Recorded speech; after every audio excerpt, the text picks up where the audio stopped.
स्वर सुधा मंच पर प्रस्तुत है ज्ञानपीठ पुरस्कार से सम्मानित अमृता प्रीतम की कहानी जंगली बूटी। अंगूरी मेरे पड़ोसियों के पड़ोसियों के पड़ोसियों के घर उनके बड़े ही पुराने नौकर की बिल्कुल नई बीवी है। एक तो नई इस बात से कि वह अपने पति की दूसरी बीवी है, सो उसका पति दुहाजू हुआ है। जू का मतलब अगर जून हो तो इसका पूरा मतलब निकला दूसरी जून में पड़ चुका आदमी, यानी दूसरे विवाह की जून में। और अंगूरी क्योंकि अभी विवाह की पहली जून में ही है, यानी पहली विवाह की जून में, इसलिए नई हुई। और दूसरे वह इस बात से भी नई है कि उसका गौना आए अभी जितने महीने हुए हैं वे सारे महीने मिलकर भी एक साल नहीं बनेंगे। 5-6 साल हुए। प्रभाती जब अपने मालिकों से छुट्टी लेकर अपनी पहली पत्नी की क्रिया करने के लिए अपने गांव गया था, तो कहते हैं कि क्रिया वाले दिन इस अंगूरी के बाप ने उसका अंगोछा निचोड़ दिया था। किसी भी मर्द का यह अंगोछा भले ही अपनी पत्नी की मौत पर आंसुओं से नहीं भीगा होता, चौथे दिन या क्रिया के दिन नहाकर बदन पहुंचने के बाद वह अंगोछा पानी में ही भीगा होता है। पर इस साधारण सी गांव की रस्म से किसी और लड़की का बाप उठकर जब यह अंगोछा निचोड़ देता है, तो जैसे कह रहा होता है, उस मरने वाली की जगह मैं तुम्हें अपनी बेटी देता हूँ और अब तुम्हें रोने की जरूरत नहीं। मैंने तुम्हारा आंसुओं से भीगा हुआ अंगोछा भी सुखा दिया है। इस तरह प्रभाती का इस अंगूरी के साथ दूसरा विवाह हो गया था। पर एक तो अंगूरी अभी आयु की बहुत छोटी थी और दूसरे अंगूरी की माँ गठिया के रोग से जुड़ी हुई थी, इसलिए गोने की बात 5 सालों पर जा पड़ी थी। फिर एक एक कर 5 साल भी निकल गए थे। और इस साल जब प्रभाती अपने मालिकों से छुट्टी लेकर अपने गांव गोना लेने गया था, तो अपने मालिकों को पहले ही कह गया था कि या तो वह अपनी बहू को भी साथ लाएगा और शहर में अपने साथ रखेगा, या फिर वह भी गांव से नहीं लौटेगा। मालिक पहले तो दलील करने लगे थे कि एक प्रभाती की जगह अपनी रसोई में से वे 2 जनों की रोटी नहीं देना चाहते थे। पर जब प्रभाती ने यह बात कही कि वह कोठरी के पीछे वाली कच्ची जगह को पोत कर अपना अलग चूल्हा बनाएगी, अपना पकाएगी, अपना खाएगी, तो उसके मालिक यह बात मान गए थे। सो अंगूरी शहर आ गई थी। चाहे अंगूरी ने शहर आकर कुछ दिन मोहल्ले के मर्दों से तो क्या, औरतों से भी घूंघट न उठाया था, पर धीरे धीरे उसका घूंघट झीना हो गया था। वह पैरों में चांदी की झांझरें पहनकर छनक छनक करती मोहल्ले की रौनक बन गई थी। एक झांझर उसके पाँव में पहनी होती, एक उसकी हंसी में। चाहे वह दिन का अधिकतर हिस्सा अपनी कोठरी में ही रहती थी, पर जब भी बाहर निकलती एक रौनक उसके पाँव के साथ साथ चलती थी। यह क्या पहना है अंगूरी? यह तो मेरे पैरों की छैल चूड़ी है। और यह उंगलियों में, यह तो बिछुआ है। और यह बाहों में, यह तो पछेला है। और माथे पर आलीबंद कहते हैं इसे। आज तुमने कमर में कुछ नहीं पहना? तगड़ी बहुत भारी लगती है। कल को पहनूंगी। आज तो मैंने तोक भी नहीं पहना, उसका टांका टूट गया है। कल शहर में जाऊंगी, टांका भी गड़ाऊंगी और नाक की कील भी लाऊंगी। मेरी नाक को नक्शा भी था, इतना बड़ा मेरी सास ने दिया नहीं।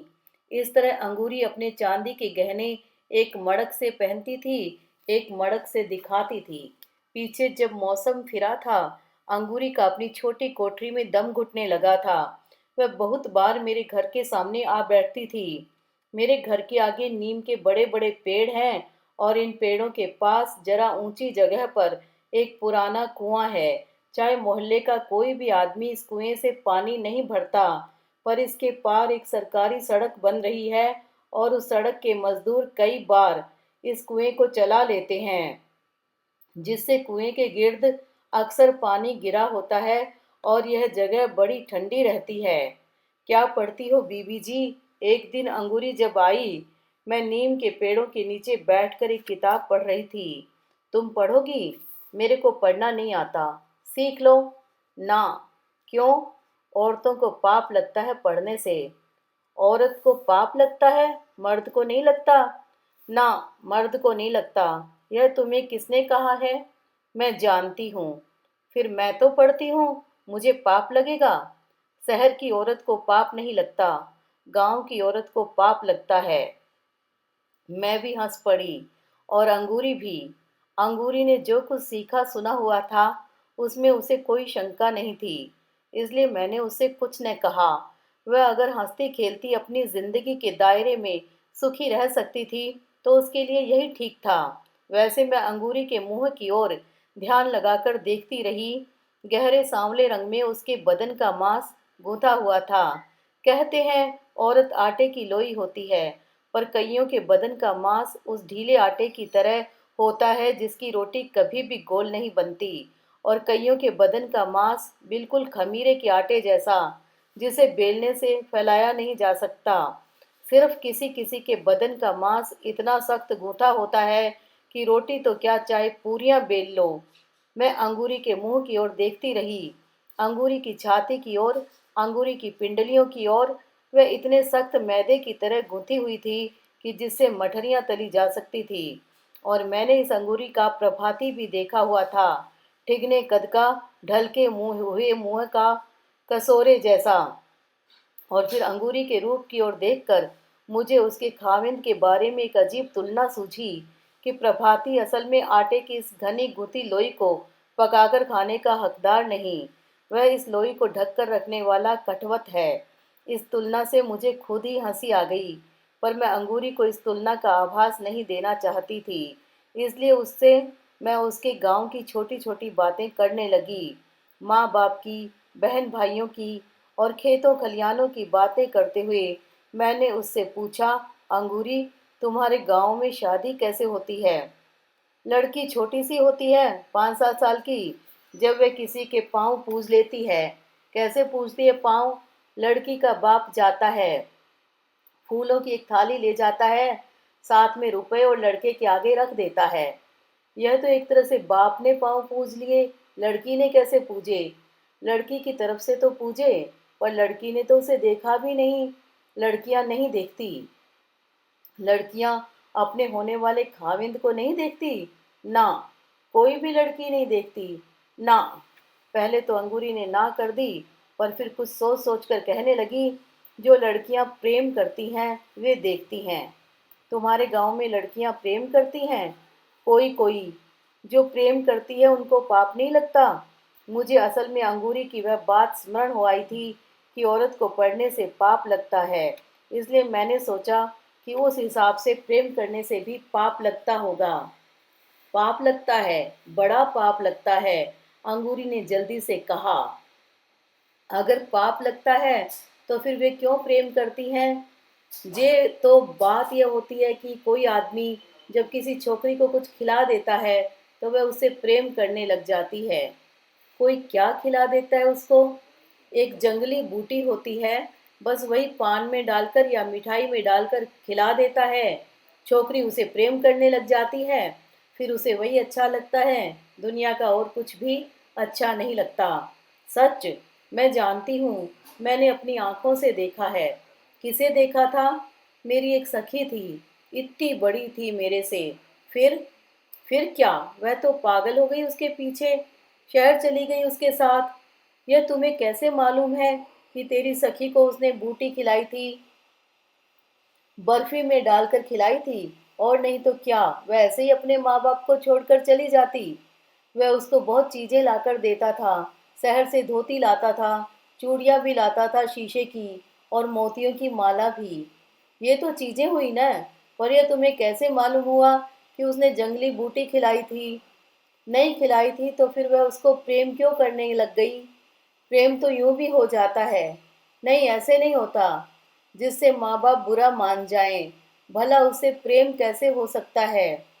तूने वह जंगली बूटी देखी है? मैंने नहीं देखी। वे तो बड़ी दूर से लाते हैं, फिर छुपाकर मिठाई में डाल देते हैं या पान में डाल देते हैं। मेरी माँ ने तो पहले ही बता दिया था कि किसी के हाथ से मिठाई नहीं खाना। तूने बहुत अच्छा किया कि किसी के हाथ से मिठाई नहीं खाई, पर तेरी उस सखी ने कैसे खा ली? अपना किया पाएगी कहने को तो अंगूरी ने कह दिया, पर फिर शायद उसे सहेली पर स्नेह आ गया या तरस आ गया। दुखे हुए मन से कहने लगी, बावरी हो गई थी बेचारी, बालों में कंघी भी नहीं लगाती थी, रात को उठ उठ कर गाने गाती थी। क्या गाती थी? पता नहीं क्या गाती थी, जो कोई बूटी खा लेती है, बहुत गाती है, रोती भी बहुत है। बात गाने से रोने पर आ पहुंची थी, इसलिए मैंने अंगूरी से और कुछ न पूछा। और अब बड़े थोड़े ही दिनों की बात है, एक दिन अंगूरी नीम के पेड़ के नीचे चुपचाप मेरे पास आ खड़ी हुई। पहले जब अंगूरी आया करती थी तो छन छन करती 20 गज दूर से ही उसके आने की आवाज़ सुनाई दे जाती थी, पर आज उसके पैरों की झांझरें पता नहीं कहाँ खोई हुई थी। मैंने किताब से सिर उठाया और पूछा, क्या बात है अंगूरी? अंगूरी पहले कितनी ही देर मेरी ओर देखती रही, फिर धीरे से कहने लगी, बीवी जी मुझे पढ़ना सिखा दो। क्या हुआ अंगूरी? मेरा नाम लिखना सिखा दो। किसी को खत लिखोगी? अंगूरी ने उत्तर न दिया, एकटक मेरे मुंह की ओर देखती रही। पाप नहीं लगेगा पढ़ने से? मैंने फिर पूछा। अंगूरी ने फिर भी जवाब न दिया और एकटक सामने आसमान की ओर देखने लगी। ये दोपहर की बात थी। मैं अंगूरी को नीम के पेड़ के नीचे बैठी छोड़कर अंदर आ गई थी। शाम को फिर कहीं मैं बाहर निकली तो देखा अंगूरी अब भी नीम के पेड़ के नीचे बैठी हुई थी। बड़ी सिमटी हुई थी, शायद इसलिए कि शाम की ठंडी हवा देह में थोड़ी थोड़ी कंपकपी छेड़ रही थी। मैं अंगूरी की पीठ की ओर थी। अंगूरी के होठों पर एक गीत था, पर बिल्कुल सिसकी जैसा। मेरी मुंदरी में लागो नगिनवा, हो बैरी कैसे काटो जौवनवा। अंगूरी ने मेरे पैरों की आहट सुन ली थी। मुंह फेर देखा और फिर अपने गीत को अपने होठों में समेट लिया। तू तो बहुत अच्छा गाती है अंगूरी। सामने दिखाई दे रहा था कि अंगूरी ने अपनी आंखों में कांपते आंसू रोक लिए और उनकी जगह अपने होठों पर एक कांपती हंसी रख दी। मुझे गाना नहीं आता। आता है। यह तो तेरी सखी गाती थी, उसी से सुना था। फिर मुझे भी तो सुनाओ। ऐसे ही गिनती है बरस की।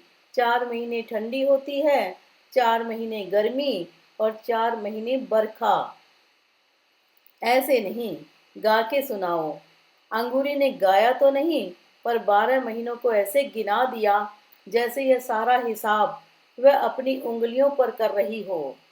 4 महीने राजा ठंडी होवत है, थर थर कांपे करेजवा। 4 महीने राजा गर्मी होवत है, थर थर कांपे पवनवा। 4 महीने राजा बरखा होवत है, थर थर कांपे बदरवा। अंगूरी अंगूरी एकटक मेरे मुंह की ओर देखने लगी। मन में आया कि इसके कंधे पर हाथ रख के पूछूं, पगली कहीं जंगली बूटी तो नहीं खा ली? मेरा हाथ उसके कंधे पर रखा भी गया, पर मैंने यह बात पूछने के स्थान पर यह पूछा, तूने खाना भी खाया है या नहीं? खाना? अंगूरी ने मुंह ऊपर उठाकर देखा। उसके कंधे पर रखे हुए हाथ के नीचे मुझे लगा कि अंगूरी की सारी देह कांप रही थी। जाने अभी अभी उसने जो गीत गाया था, बरखा के मौसम में कांपने वाले बादलों का, गर्मी के मौसम में कांपने वाली हवा का और सर्दी के मौसम में कांपने वाले कलेजे का, उस गीत का सारा कंपन अंगूरी की देह में समाया हुआ था। यह मुझे मालूम था कि अंगूरी अपनी रोटी का खुद ही आहार करती थी। प्रभाती मालिकों की रोटी बनाता था और मालिकों के घर से ही खाता था, इसलिए अंगूरी को उसकी रोटी का आहार नहीं था। इसलिए मैंने फिर कहा, तूने आज रोटी बनाई है या नहीं? अभी नहीं। सवेरे बनाई थी। चाय पी थी? चाय? आज तो दूध ही नहीं था। आज दूध क्यों नहीं लिया था? वह तो मैं लेती नहीं, वह तो। तू रोज चाय नहीं पीती? पीती हूँ। फिर आज क्या हुआ? दूध तो वह राम तारा हमारे मोहल्ले का चौकीदार है, सबका साझा चौकीदार। सारी रात पहरा देता। वह सबेर सार खूब उनिंदा होता है। मुझे याद आया कि जब अंगूरी नहीं आई थी, वह सवेरे ही हमारे घरों से चाय का गिलास मांगा करता था। कभी किसी के घर से और कभी किसी के घर से, और चाय पीकर वह कुएं के पास हाथ डालकर सो जाता था। और अब जब से अंगूरी आई थी, वह सवेरे ही किसी ग्वाले से दूध ले आता था, अंगूरी के चूल्हे पर चाय का पतीला चढ़ाता था, और अंगूरी, प्रभाती और रामतारा तीनों चूल्हे के गिर्द बैठकर चाय पीते थे। और साथ ही मुझे याद आया कि रामतारा पिछले 3 दिनों से छुट्टी लेकर अपने गांव गया हुआ था। मुझे दुखी हुई हंसी आई और मैंने कहा, और अंगूरी, तुमने 3 दिन से चाय नहीं पी? ना, अंगूरी ने जुबान से कुछ न कहकर केवल सिर हिला दिया। रोटी भी नहीं खाई? अंगूरी से बोला न गया। लग रहा था कि अगर अंगूरी ने रोटी खाई भी होगी तो न खाने जैसी ही। राम तारे की सारी आकृति मेरे सामने आ गई। बड़े फुर्तीले हाथ पांव, इकहरा बदन, जिसके पास हल्का हल्का हंसती हुई और शर्माती आंखें थी, और जिसकी जुबान के पास बात करने का एक खास सलीका था। अंगूरी जी, कहीं जंगली बूटी तो नहीं खा ली तूने? अंगूरी के मुंह पर आंसू बह निकले। इन आंसुओं ने बह बहकर अंगूरी की लटों को भिगो दिया, और फिर इन इन आंसुओं ने बह बहकर उसके होठों को भिगो दिया। अंगूरी के मुंह से निकलते अक्षर भी गीले थे। मुझे कसम लागे जो मैंने उसके हाथ से कभी मिठाई खाई हो। मैंने पान भी कभी नहीं खाया, सिर्फ चाय, जाने उसने चाय में ही। और आगे अंगूरी की सारी आवाज़ उसके आंसुओं में डूब गई।